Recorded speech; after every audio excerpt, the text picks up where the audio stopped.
right? You want to slide it above the top.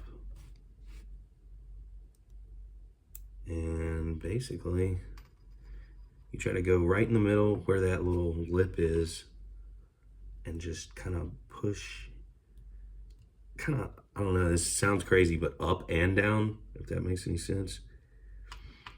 And then, well, maybe you might want to turn the curved in on the bottom. Let's try that. That might be how I did it before. Yeah, I think I hit it with a pair of scissors or something. Try to jam it in there. And, well, I heard it. Yep. When you hear it pop or snap, you know you got it. And so now I'm about to put this, of course, this is the one that came with the assembly, and this is the one, of course, that's going back. But I do remember that it was crisscrossed.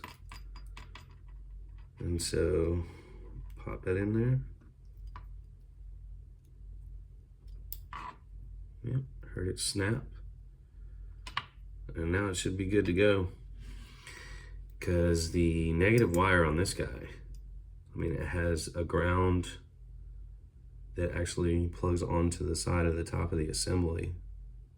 And then it also has an additional ground wire that goes through one of the plugs in the top of the assembly.